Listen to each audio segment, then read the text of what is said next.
আমার মা চাইতো যে আমরা কেউ না কেউ গানটাকে ধরে রাখি। ভাইকে চেষ্টা করেছে, কন্টিনিউয়াস করেনি, পুরো প্রেশারটা আমার উপর ছিল। আমি যখন আবার অ্যাক্টিংটা শুরু করলাম তখন বলছে উপস্থাপনা ছেড়ে দিয়েছে কেন, উপস্থাপনার ক্যারিয়ার খুব ভালো ছিল। তো তখন আমি ডিসাইড করেছি আমি এক্সাক্ট কি করতে চাই। আমার ক্ষেত্রে যেটা হয়েছিল যে আমার মা গান শিখতে চেয়েছিলেন, আমার নানা পুলিশ ছিলেন দেখে শিখতে পারেনি, দেখো ওটা আমাকেই করতে হবে, এরকম একটা ব্যাপার ছিল।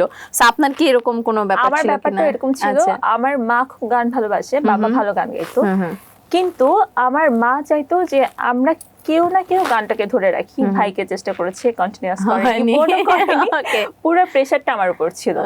তো আমি যেহেতু গানটা এনজয় করতাম না, আমি ছায়ানোর থেকে শুরু করে দলিত কলা সব সার্টিফিকেট দিয়েছি, বাট আমি কন্টিনিউয়াস করি, মানে করার জন্য করা আর কি, করার জন্য করা। হ্যাঁ, জাস্ট হয় না যে স্কুল লাইফের সার্টিফিকেট গুলো হাতে দেওয়া বাবা মার, আমার গানের ক্ষেত্রেও সেটাই হচ্ছে, বাট আমি কন্টিনিউয়াস করিনি। তারপর তো ওই অভিনয়টা। আচ্ছা আচ্ছা, এই যে অভিনয়ে চলে আসলাম, প্রথম অফারটা আসলে কবে পেয়েছিলেন? আচ্ছা, প্রথম অফার বলতে আমার টিভিসির অফার ছিল অনেক ভালো, তখন তো বাসায় দিবেই না। তারপর হচ্ছে প্রথম আমি হচ্ছে একটা সেটে ডিরেক্টরের সাথে দেখা করতে যাই, তো উনি ওই দিনই আমাকে হচ্ছে মানে দেখেই বলেছে যে এই ক্যারেক্টারটা দেখো তো করতে পারো কিনা। আমি 3টা সিন করে এসেছিলাম, অনেক সিনিয়র আর্টিস্টরা ছিল, চঞ্চল ভাই, তারপর ডক্টর রেজা ছেড়া সবাই ছিলেন। তো এরপর ওই সিরিয়ালটা কন্টিনিউয়াস করা, ওই উনারই আরেকটা সিরিয়াল করা, একটা বছর আমি জাস্ট ওনার 2টা সিরিয়াল করে গিয়েছি। অ্যাজ লাইক যদি আমাকে বলতে হয়, আমার স্কুলিং, অ্যাক্টিং সবকিছু ওখানেই হয়েছে। আচ্ছা, নামটা একটু শুনতে চাই। ডিরেক্টর। আচ্ছা, তো উনি তো খুব ধরে কাজ করতো, আর সেজান ভাইয়ের কাজ হচ্ছে গল্প বলার ধরনটা খুব সুন্দর ছিল।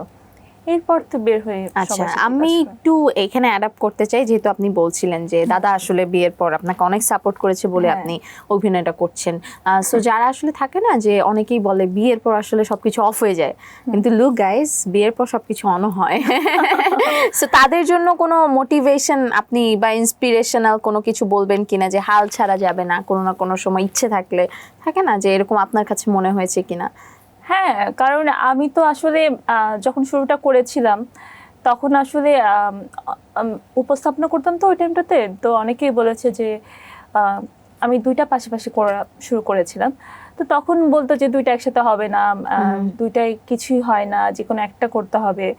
বা আমি যখন আবার অ্যাক্টিংটা শুরু করলাম তখন বলছে উপস্থাপনা ছেড়ে দিয়েছে কেন, উপস্থাপনার ক্যারিয়ার খুব ভালো ছিল। তো তখন আমি ডিসাইড করেছি আমি এক্সাক্ট কি করতে চাই। আর ছোটবেলা থেকে তো জানি কি করতে চাই, ঠিক না? হ্যাঁ, আচ্ছা, এই টাইমটা আমি এখানেই দিয়েছিলাম। আচ্ছা, কিন্তু আমার যেটা মনে হয় যে থাকে না, যে মানুষটা ভালোবাসে সে কখনো আপনাকে আটকায় না, এটাই হয়, কিন্তু সেটা আপনার ইচ্ছের উপর ডিপেন্ড করে আসলে। যারাই এখন হয়তো অনেকেই কমেন্ট করছেন যে আমার তো বিয়ের পর আমার স্বামী এটা বন্ধ করে দিয়েছে, কেউ কাউকে বন্ধ করে দেওয়ার মতো এতটুকু হলপ কারো হয় না আসলে। আপনি নিজেই দেখেন, ঘুরে ফিরে চেয়েছেন যে আপনি করবেন না, কিন্তু আপনি যদি করতে চান, আপনার পাশের মানুষটা যদি দেখে আপনার সেই ইচ্ছে শক্তিটা আছে, ওই সাপোর্টটা আপনি পাবেন, এটা আমার মনে হয়।